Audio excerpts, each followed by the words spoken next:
Assalamualaikum warahmatullahi wabarakatuh. Sahabat lintas hikmah yang beriman, menjadi diri sendiri, apa yang sulit? Itulah pertanyaan mendasarnya. Banyak seminar, dialog, ruang diskusi yang membahas hal ini hingga sekarang. Jutaan orang rela membayar jutaan rupiah untuk mengenal siapa diri mereka. Kenapa ini bisa terjadi? Karena banyak orang yang tidak tahu dasar dari pernyataan menjadi diri sendiri.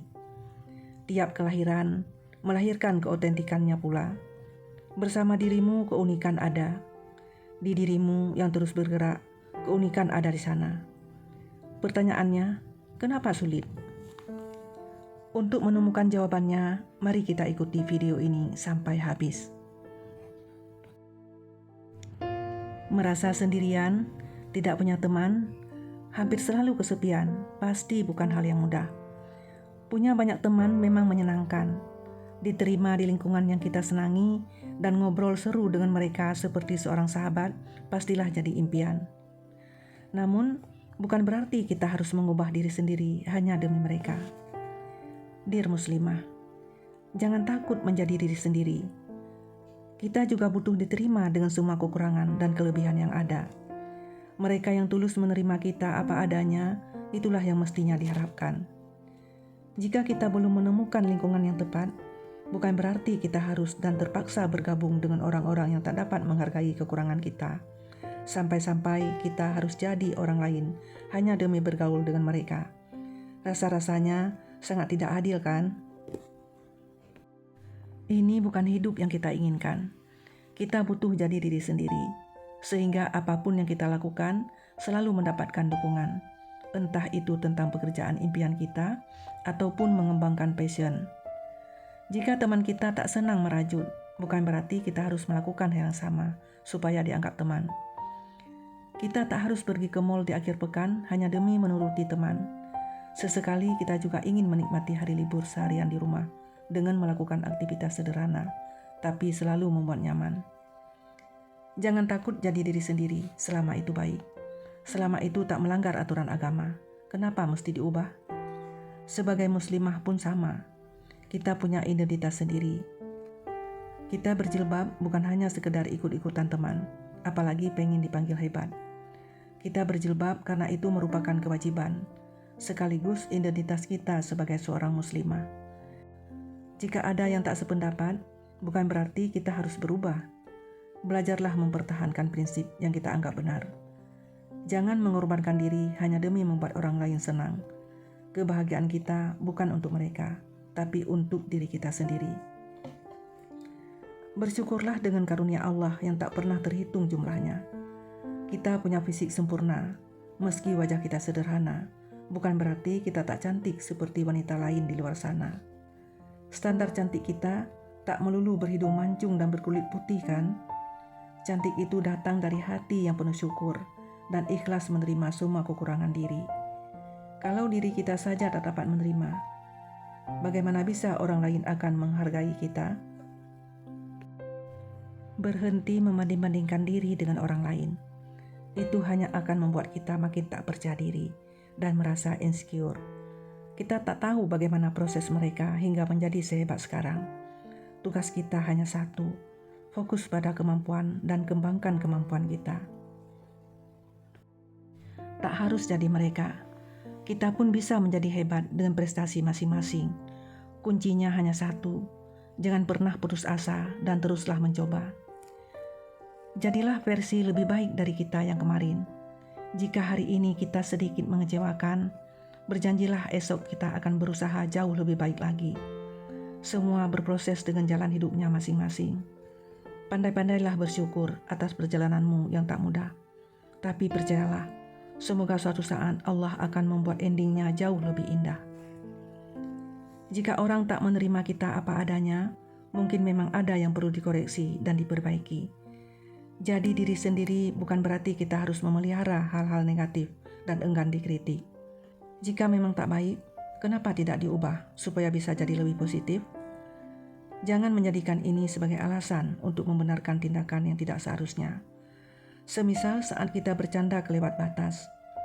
Semua tahu itu sifat yang sulit diubah. Namun jangan jadikan itu sebagai pembenaran. Jika salah, akuilah.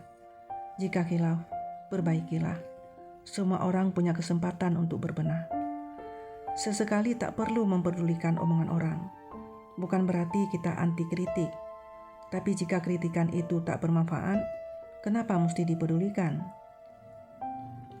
Jika kritikan itu hanya sekedar kalimat menjatuhkan dan merendahkan, lantas kenapa harus didengarkan? Beranilah jadi dirimu yang seutuhnya. Sahabat lintas hikmah yang dimuliakan Allah. Semua kita pasti pernah merasakan sakit hati yang luar biasa. Karena dizalimi, disakiti, dan dikhianati.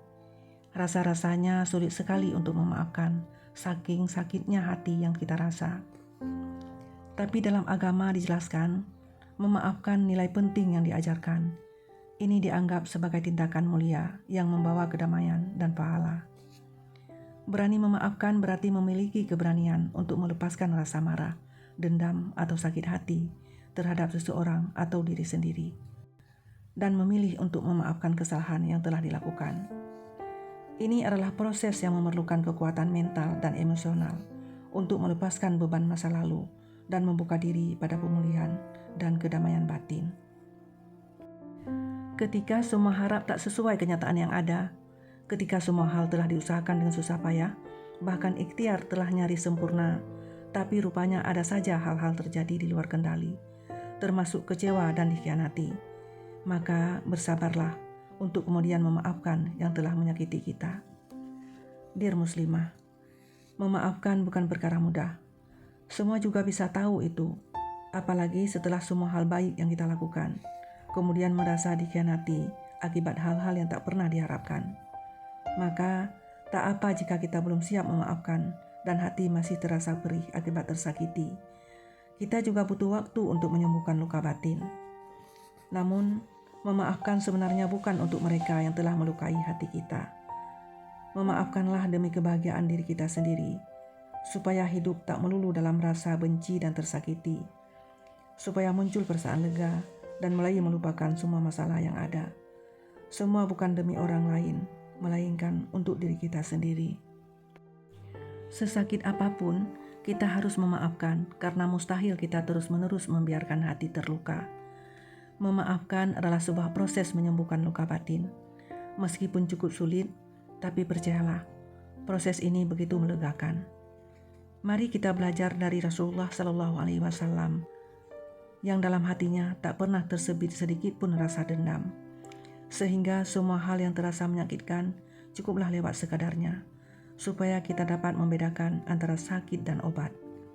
Juga agar kita lebih berhati-hati ke depannya nanti, bukan untuk disimpan hingga membuat hidup kita sendiri tak tenang. Maka proses memaafkan memang harus kita jalani, meskipun dengan perih yang begitu menyakitkan. Menasihati orang lain supaya memaafkan memang hal mudah, tapi tidak ketika kita mengalaminya sendiri. Tak mengapa, memang begitulah prosesnya, cukup sulit dan rumit. Bagaimana mungkin kita memaafkan orang yang telah terang-terangan membuat kita merasa sakit? Sedangkan di sisi lain, memaafkan bukan hanya sekadar kata, tapi juga proses melupakan. Jangan takut, meskipun butuh waktu yang cukup lama. Tapi setidaknya kita telah berusaha supaya batin tak terus-menerus tersiksa. Memaafkan bukan tentang diri kita dengan orang lain, tapi sepenuhnya tentang diri kita sendiri. Menyimpan luka dalam jangka waktu lama bukan hanya akan menghambat kebahagiaan, tapi juga berpengaruh terhadap kondisi kesehatan. Tak sehat hidup dalam luka, tak baik terus-menerus menyiksa diri dan hidup dalam kebencian. Entah hari ini atau esok, kita harus telah memaafkan semuanya, meskipun tak sepenuhnya dapat melupakan. Setidaknya, ia tak lagi sakit ketika dikenang. Jadikan ia sebuah pelajaran hidup yang paling berharga, agar tak ada lagi rasa sakit yang sama pedihnya di kemudian hari. Pada akhirnya, mau tak mau, memaafkan adalah hal yang sangat perlu. Ketika kita telah berani melakukannya, percayalah, perasaan lega itu akan muncul dengan begitu hangatnya. Tak peduli apapun yang nanti akan terjadi, mari belajar memaafkan supaya hati tak terasa perih lagi. Ingatan masa lalu yang selalu berhasil mengundang air mata justru tergantikan oleh senyuman penuh lega. Ternyata seperti ini rasanya terbebas dari beban hati sendiri. Semoga maaf yang kita berikan dapat menjadi jalan menuju ampunan Allah, seperti yang disebutkan dalam Al-Quran. Dan janganlah orang-orang yang mempunyai kelebihan dan kelapangan di antara kamu bersumpah bahwa mereka tidak akan memberi bantuan kepada kaum kerabatnya. Orang-orang yang miskin dan orang-orang yang berhijrah pada jalan Allah, hendaklah mereka memaafkan dan berlapang dada. Apakah kamu tidak ingin bahwa Allah mengampunimu? Dan Allah adalah Maha Pengampun lagi Maha Penyayang.